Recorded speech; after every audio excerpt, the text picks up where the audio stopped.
I have a puzzle for you today, Milepost 1. Remember to think carefully about our learning so far in IPC, because that's really going to help you solve this mystery.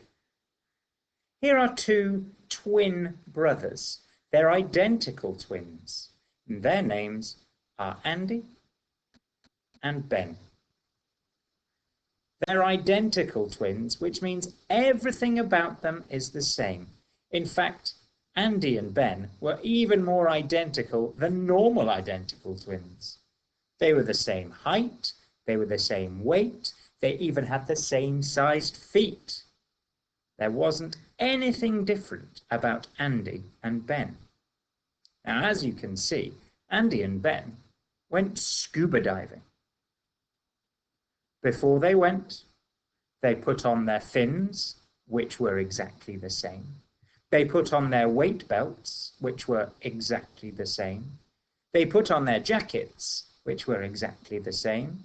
And they filled up their tanks, which were exactly the same.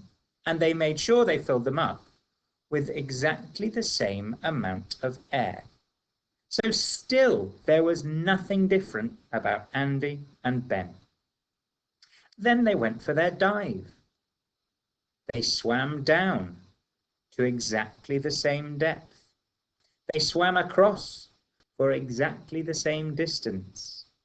And then they went back to the surface together.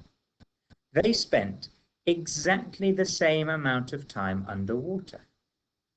In fact, there was only one thing that was different during their dive.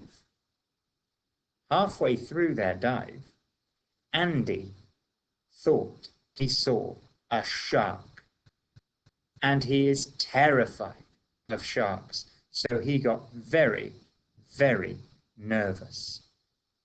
When they got back to the top, they looked at their tanks and they were shocked.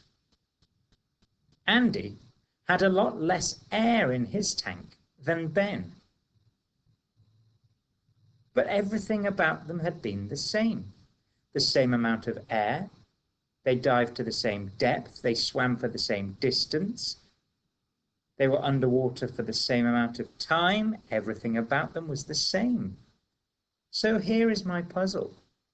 Why did Andy have less air left in his tank than Ben? Tell me what you think on Class Dojo. And remember, think carefully about our learning so far.